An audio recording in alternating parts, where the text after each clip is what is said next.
Sa plaza daw mismo. Opo. Tapos. Nung nandun na po ako sa amin, hindi na lang po ako pumilit lang mama nung time na yun, na sumama lang po kuya.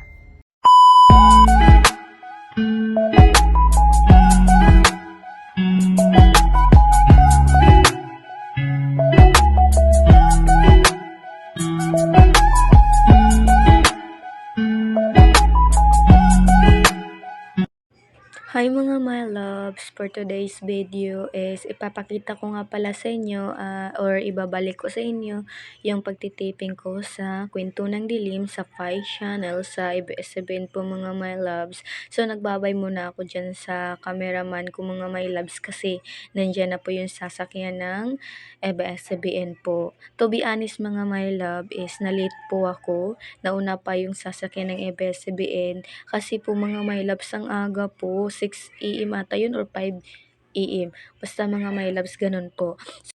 So ngayon mga my loves is pag-usapan natin yung kung bakit po ako nakapasok dito sa ABS-CBN po. Kasi marami na pong nagtatanong sa akin nito kung bakit raw ako nakapasok. So ngayon my loves, ikwento ko na sa inyo para malaman nyo kung bakit po ako nakapasok dito sa ABS-CBN. Una niyan mga my loves, may nag-PM po sa akin or nag-request message. Ito yun si Ma'am Shi. Then, ito si Ma'am Shi, naghahanap po sila ng fresh talent, ganun. Ako po, my loves, is fresh pa lang po ako, 'di ba? Noon that time. Tapos mga my loves, yung pinilapan, nag-send po siya po, nag-request message po siya sa akin. Yung ni-request message niya po sa akin, mga my love, is fill a form. Yun. Pero nung una, my loves, hindi po ako naniniwala noon kasi alam niyo kung bakit. Nabudol na po ako kasi marami pong scammer. Nung before my loves, may nag-PM po sa akin dati na ganun daw, gusto ko daw maging model, ganun, ganun, sa ano daw, Itbulaga. Oo, na ano daw na babae, naghahanap po sila. Parang naniniwala ako noon mga my loves kasi syempre sino na magsabing hindi na maniniwala nun eh, ano opportunity na yun. So, bigla kong nalaman mga my love na scammer pala. Yan, ganun siya mga my loves. Grabe talagang gigil ako nung that time. Pero nung kay Ma'am Shi na my loves, hindi po talaga ako naniniwala nung una. Lumipas muna ng 1 hour bago ko po ni-replyan si Ma'am Shi. Ni-fill up yung form. Ayan, kasi sabi po ng puso't isip ko mga my loves na, ay, fill upan mo yung form na yan. Totoo yan, hindi yan fake. Ganun pong nasa isip at puso ko, my loves. Anong ginawa ko, my loves? Pinilapan ko. Sabi ko sa isip ko, wala namang masama kung itry ko ulit, di ba? Yan. Nag-try ako, my love. Pinilapan ko lahat. Yung nandun sa fill up, about po sa mga ano ng buhay ko. Yung pangalan ko, number, address, mga etc. pa mga my loves. Bakit gusto mo maging artista, ganun, bakit gusto mong pumasok dito, ganun, ganun siya mga my loves. Ayan, pinilapan ko yan my loves, ganun. So, lumipas po ang, pagkabukas, nagsabi si Ma'am Shi, sinali na po ako dun sa GC. Oo, sa GC po namin lahat, mga babae lang po, mga my loves. Sabi po dun nilang Ma'am Shi, sa kanilang Daddy Bean, na mag-video call daw kasi may teatro ata yung mga my loves. I don't know kung teatro siya. Pero nun my love, nag-video call na, nagharapan na po kami, nag-actingan po kami, wala pong on the spot po yan mga my loves, nag-actingan kami. Before nun my loves is, medyo kinakabahan ako kasi syempre, minsan lang 'di ba? Minsan ka lang maktingan sa maraming kasama mo sa online lang naman 'yun mga my loves. Pero tapos nun mga my loves, hindi lang po ako kinakabahan ako konti pero carry lang naman kasi mahilig din naman po ako sa aktingan, char.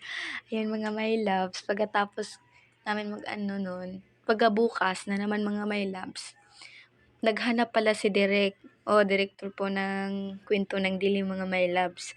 Naghahanap po sila ng sino po yung babae na sinaniban at mahaba yung buhok, yung gaganap. Sinend nilang Ma'am Shi sa sa GC po namin mga my loves na naghahanap po sila kung sino po yung available, kung sino po ang gaganap nito na yung babaeng sinaniban. Marami yun po my loves, marami yung pina-vote. Tas binote ko, my love, nag-vote po ako dun sa sinaniban na babae na mahaba yung buhok. Yan yun, my loves. Tapos, sabi sa akin nilang Ma'am Shi or Daddy Ben, mag-send daw ako ng pic doon kay Derek sa kanila kasi ipapakita daw kay Derek kung pasado ba ako, mga my loves. Eh, yun. Akala ko, my loves, hindi ako pasado kasi parang dalawa ata kami o tatlo nag-vote nun sa sinaniban. Tapos, biglang nagsabi sa akin si Daddy B na mag-send daw ako ng video nga nag-act po ako ng sinaniban. Parang feel ko ako ata yung pinili kasi ako yung in-update nilang Daddy Bean. Ayan, nag-send po ako, my loves. Yung video na yun, my loves, na kinuha ko, hindi po ako nag-on the spot kasi nandun po ako sa school, mga my loves. Na nag-send po ako noon. Nandun po ako sa school. Alam mo nga, my loves, kung saan po ako kumuha ng video?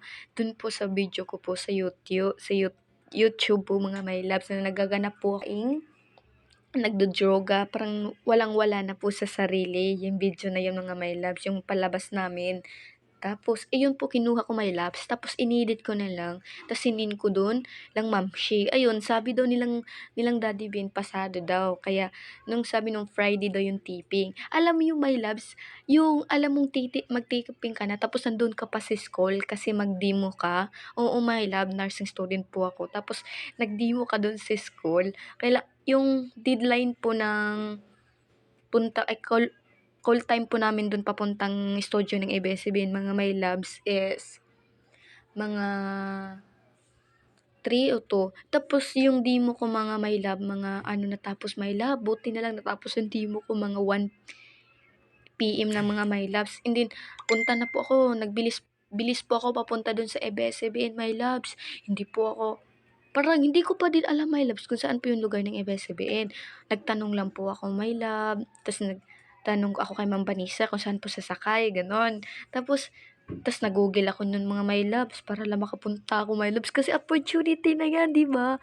Ayun, akala ko, ayun, pagpunta ko dun, my loves, yun, pagpunta ko, sabi ko, totoo, legit talaga to, kasi ABS-CBN talaga yung nakita ko, ganon.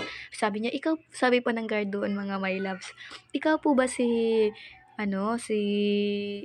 Pipito po? Sabi ko, yes po. Ikaw po ba yung sa kwento ng dilim? Sabi ko, opo. Sige po, ma'am, pasok po kayo. Ihatid ko po kayo dun sa swab test. Ganon yan, mga my loves. Sabi ko, wala, kilala na nila ako. Nagtanong ako, kuya, ba't nandito yung pangalan ko? Sabi, may nagbigay po sa akin na kailangan daw po kitang i-assess sa swab test bago po dun sa building po ng kwento ng dilim. Ganon ko, wow, gabi ko. Sabi ko, ganun pala ka-caring yung mga ABS-CBN, my loves. Ayun, my loves, doon po nag-start yung career ko dito sa ABS-CBN. Ang masasabi ko lang sa ABS-CBN, mga my love, good. Ang sarap balik-balikan. Alam mo bang feel at home ka pag dyan ka magtitiping? Tapos, alam mo ba yung nakikita yung Charlie Dizon sa likod ko, mga my loves? Yung nag-makeup sa kanya, yun din yung nag-makeup sa akin. Tapos, yung ginamit sa mukha ko, yun din yung ginamit kay Charlie Dizon. Sabi ko, wow, ang galing. Parang lahat na lang ata pantay-pantay dito sa ABS-CBN. May isa daw babae po doon na naglaro daw sila ng Spirit of the Glass. Tapos doon po daw na yun po yung pagkakalam ko. Pero sabi ng iba naman, nandun daw sa aming plaza, yung mga elemento daw nakatira. Sa plaza daw mismo. Opo. Tapos. Nung nandun na po ako sa amin, hindi na lang po ako pumilit lang mama nung time na yun, na sumama lang po kuya.